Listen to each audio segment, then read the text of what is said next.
Chapter 1 World Beyond the Veil. Dreadfort Castle. POV of Harry Potter. 32-year-old, head of the Department of Magical Law Enforcement, DMLE, Harry Potter groggily woke up. He realized that he was lying down on a bed made of the most uncomfortable material.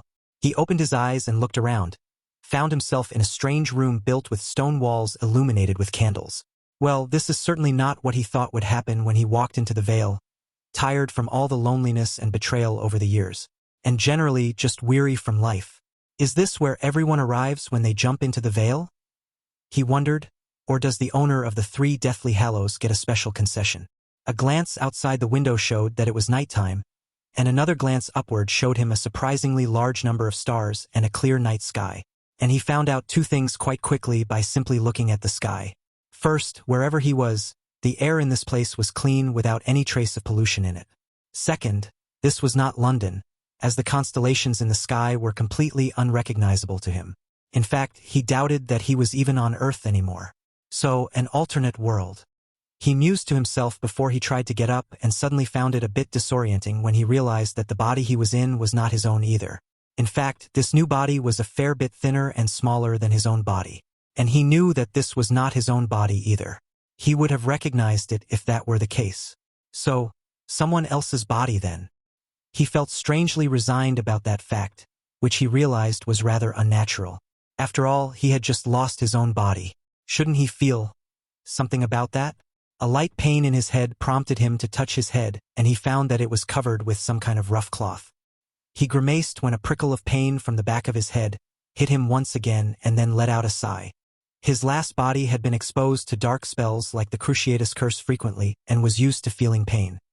He would have never shown any outward sign even when he felt a pain that was 10 times worse than this had this been his old body. Whoever this body belonged to had lived a privileged life then. He realized before he grunted and got out of the uncomfortable mattress with some difficulty. He felt weak and disoriented. He wondered if he should be feeling a bit worried about this new and unknown situation, but he was so tired that he just couldn't bring himself to care about anything at this point. Then he heard someone's soft footsteps from the outside the door before it opened, and a young teenage girl entered the room.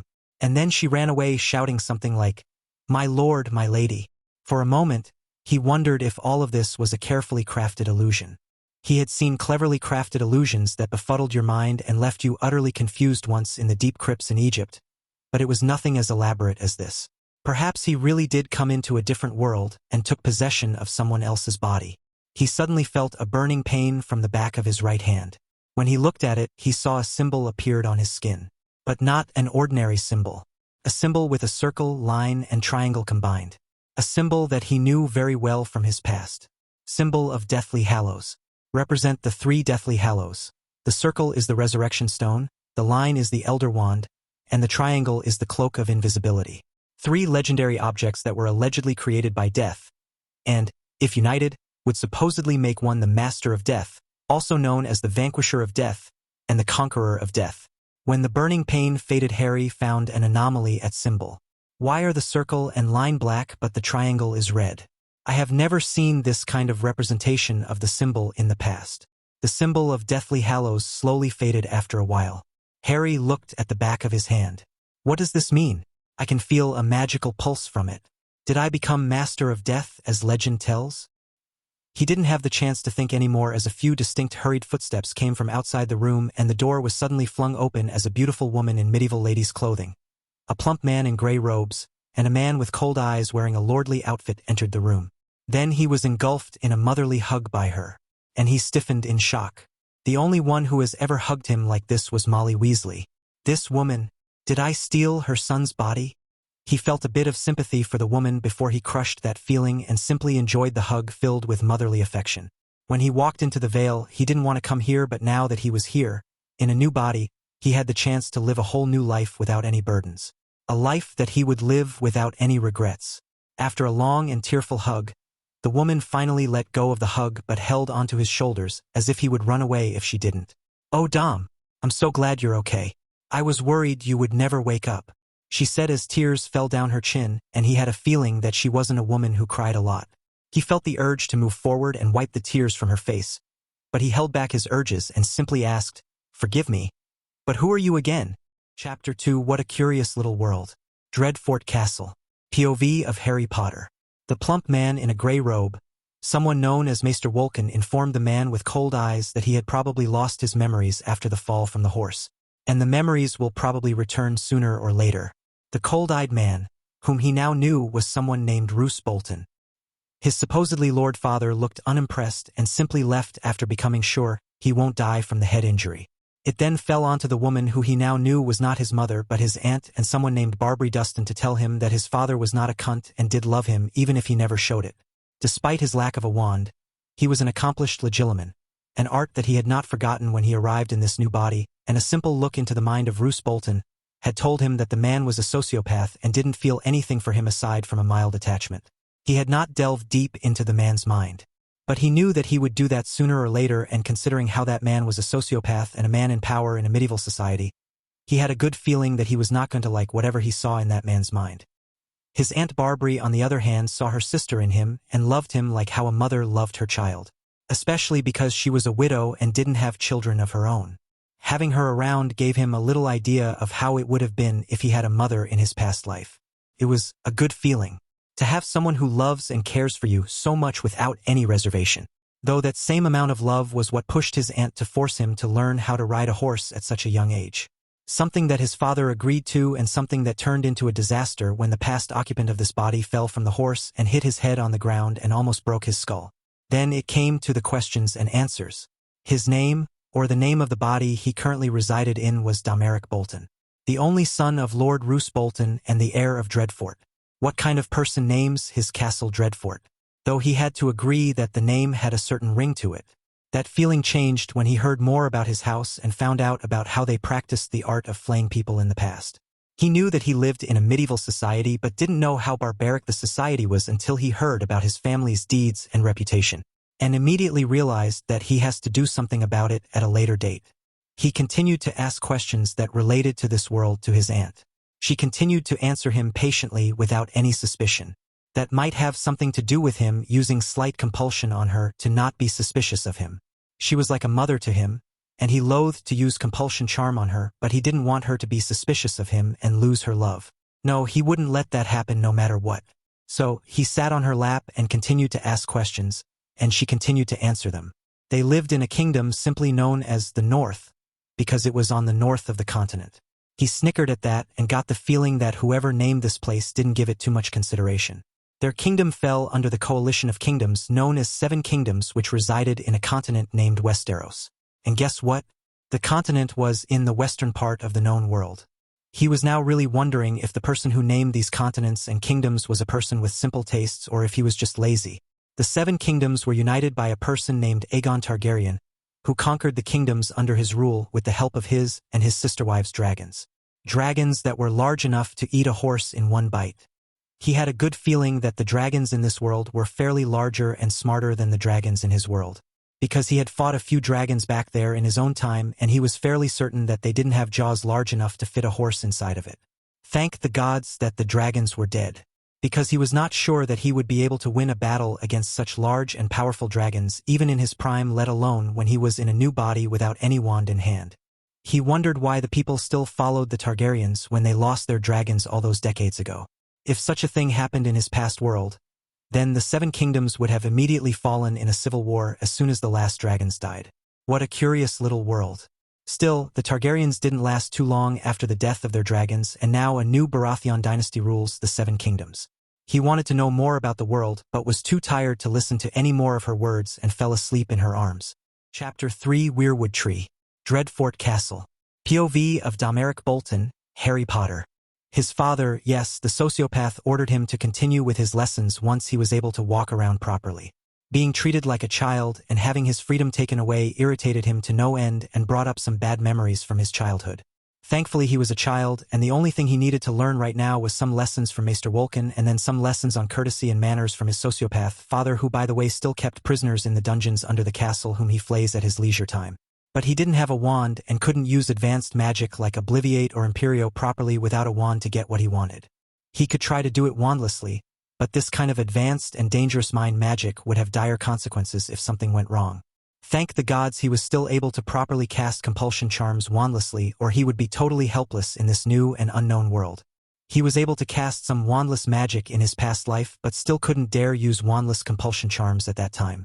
After all, mind magic is still mind magic even if it isn't advanced one. But Harry realized that his magic control and wandless magic significantly improved after he came to this world. Don't get me wrong. It is not about the world itself. On the contrary, this world has too little magic in the air. It is nothing but the symbol of Deathly Hallows on the back of his hand improved his magic control, magic reserve, and wandless casting abilities. His magic replenishment rate is still low though because of low magic in the air. So, he followed his father's orders and attended Maester Wolken's lessons as was expected from him. Except that, instead of learning his lessons, he gathered more knowledge about the world and his current situation.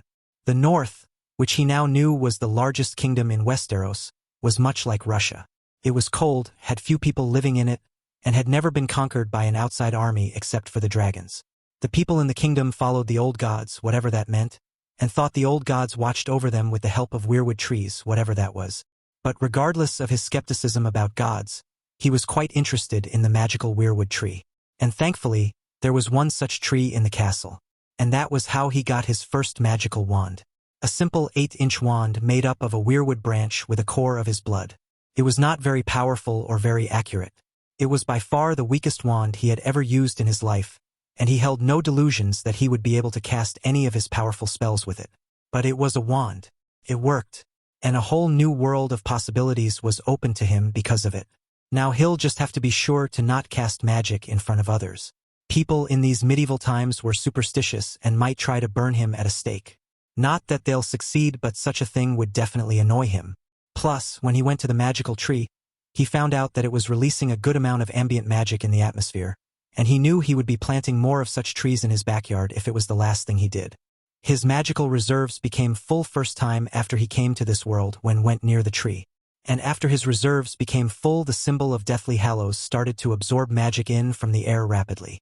He was surprised because the symbol didn't give any response till this day except appearing and disappearing when he wished. So, he did some experiments. He cast some minor spells and charms and realized that the symbol stopped to absorb the magic from the air. And when his reserves are full again, the symbol began to absorb magic in again. This made Harry curious because he was sure the magic absorbed by symbol had nothing to do with him. It didn't increase or decrease his magic reserve and didn't affect his casting. So where has this magic gone? And why does it need to absorb magic first place? Does something change after it becomes full? Questions, questions. Looks like I need more weirwood trees for answers. Chapter 4 Castle Loyalty. Dreadfort Castle. POV of Domeric Bolton. How are your studies going? Roose asked softly while writing something on a parchment. He knew it was an intimidation tactic. Asking something in a soft voice would force the listener to listen more carefully. And not giving them your attention would make them feel less important and uncomfortable. Now that he had a wand in his hand, the tides had turned. He now had power over Roose Bolton, and he knew it. A single spell and Roose Bolton would tell him all of his dirtiest secrets. Another spell and he would stab himself in his own eye. Not that he would kill Roose Bolton. Not now, at least. He still didn't know much about this world and didn't want to burden himself with running the Bolton lands of his own just yet. Plus, the men under his father would not want to serve a boy lord. At least until he wins their loyalty. So, he would keep Roose Bolton around as long as he was useful. After that, they're going fine, he replied in a disinterested manner. Roose raised an eyebrow, probably hoping for him to elaborate, but that was all he was going to get from him. Finally, Roose put down his quill and looked at him, and he immediately dove into the man's mind. Turns out that Roose had a very bad impression of his own son Domeric, who was a kind and innocent boy. Roose Bolton didn't want him to be kind and innocent. He wanted someone ruthless and cunning. And even though Roose didn't show it, the recent changes in his son pleased him to no end, even if Domeric had to learn all of the Maester's lessons from the start once again. What a ruthless man, he thought. Is there something else you wanted to talk about, father? He asked. My lord, Roose Bolton replied. I'm your lord and you'll refer to me as such, Roose Bolton said in his soft voice. Very well, my lord, he said. If saying a few respectful words appeased the fucker, then so be it. It was not like he had long to live anyway. I've heard that you spend a considerable amount of time in the gods' wood these days, Roose Bolton said, and he had to stop himself from making a snarky reply. He really didn't care about Roose Bolton's intimidation tactics or his wish to be respected and feared by everyone. "Is there a question in there?" he asked in a bored tone. "You never went to the Godswood before. Why the sudden interest?" Roose asked. "Because it's the only source of magic in these lands, and staying near it allows my magical reserves to fill at a faster rate. Plus, there's a collection of souls residing inside the tree which I find fascinating. It's peaceful under the weirwood tree," he replied without any hesitation. Roose didn't show any signs of whether he believed him or not, and just gave a nod and said, "Close the door upon your exit." Well, that was Roose's polite way of saying get out. So, who was he to deny his request? He rose up from his chair and left the room. He then went to the servants' quarter and talked with the bewildered men and women for a good while and cast multiple compulsion charms on them to make them like him and be more loyal to him. He had noticed that Roose Bolton and even his Aunt Barbary Dustin had the habit of ignoring the servants when these servants could easily act as a spy for some other lord. He was not going to make the same mistake. If he was going to own this castle, then he wanted everyone living inside it to be loyal to him. After all, a kitchen servant could poison your food, a maid could spy on your conversations and also poison your food, a guard could betray and leave you at a critical time, or worse, finish you by himself. So how could he sleep peacefully knowing all of these? No, I need to make them loyal to me as soon as possible. For my future endeavor of becoming Lord Bolton and peaceful sleepy nights. Constant vigilance. Right. Alastair. And that was the beginning of Demeric's great project of castle loyalty. Weak points of compulsion and loyalty charms were not highly effective at the beginning, especially if a person was against the idea or becoming loyal. So Demeric had to cast with regular intervals and increase their loyalty slowly. Servants, maids, guards, soldiers, and even castle maester. The only exceptions were Lord Roose Bolton and Demeric's Aunt Lady Barbary. Lord Roose Bolton definitely wouldn't become loyal to him because as a lord he accepted the loyalty of his subjects, not the other way around. Also, his days were numbered, so it didn't matter to Demeric. And about his Aunt Lady Barbary. She was a real family member for Demeric. And his family was Demeric's red line. Chapter 5 Is Demeric becoming a page? Dreadfort Castle. POV of Demeric Bolton. "You want a piece of land?" Roose Bolton asked, and even though he didn't show it, Harry, or Demeric as he was called now, could easily sense his surprise by reading his surface thoughts. "Yes. A piece of land with a small keep which I could rule under your name," he said, and took out a map that he'd borrowed from Maester Wolken and pointed his finger at one of the dots in the map. "Lord Malin died in the last war without any heirs, and his keep is now being run by a castellan. You could take this as a test and see if I'm really worthy of being your heir or not. Allow me to rule this keep in your name. You can send one of your men with me to check my progress." He finished, subtly using the compulsion charms to make him more amiable to his suggestion. After all, House Bolton was one of the greatest houses in the north and was the lord of a large tract of land with many smaller houses under it. Roose Bolton didn't have anything to lose by allowing him to rule a small keep of his own. It would be a good learning experience for him, and he could start his plans to modernize the world by a small amount away from the prying eyes of other people. He waited patiently as Roose Bolton stood up from his chair and went to the window and gazed outside at the scenery in front of him, and he cursed himself for losing eye contact with the man and the legitimacy connection along with it. Both of them stayed quiet as he patiently waited for his answer. In the end, Roose Bolton asked, "Do you know why your aunt is here, Demeric?"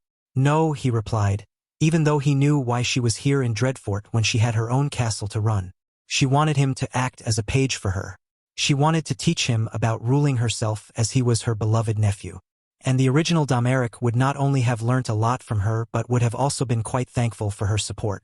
But he was not the original Demeric, and he doubted that there were many things a woman from a medieval era could teach him, even if the woman was the lady of a castle. "She has requested me to send you along with her to act as her page," Roose Bolton said in his soft monotone voice, "and I'm inclined to accept her request, even though your own idea was a good one and had a lot of merit." So the compulsion charms failed. "Oh well, it won't be the first time it has happened." "So you plan to send me to Barrowton with her?" he asked. "You're against the idea?" Roose Bolton asked without looking at him, and he wondered how to respond to that. He wanted to stay in Dreadfort and start a revolution in his lands by allowing people to progress with the help of his magic and modern-day knowledge. Going to Barrowton and acting as Aunt Barbary Dustin's page would destroy any chance of that happening. And as much as he loved his aunt, he knew that he would be in no position to make any decision in Barrowton. But he could also see that Roose Bolton had already made up his mind and wouldn't budge on his decision. "I'm not opposed to your decision," he said carefully, "but I'm your only son and the heir of Dreadfort. And despite what people might believe, we Boltons are different from the rest of the North. We're more ambitious than others and are the only house that has challenged the Starks time and time again and still stood against the test of time. I can see that going with Aunt Barbary would be good for me, but I believe that staying here in Dreadfort and learning from you would be more beneficial in the long term." Roose Bolton turned around and looked at him with a piercing gaze, and he used a subtle compulsion charm to effect his decision. But in the end, Roose simply shook his head and said, "You have a good point, but I've already made an agreement with your aunt. You'll go to Barrowton with her at the end of her visit and act as her page for the next 3 years. Like hell he was going to waste that much time learning something that he already knew. "Yes, father," he said, and decided that it was finally time to remove Roose Bolton from this world. After all, he had already stayed within the castle for a good 2 weeks. And most, if not all the people in the castle were now loyal to him. It was finally time to remove Roose Bolton from the game. He took out his weirwood wand and pointed it at Roose, who looked at it with a raised eyebrow.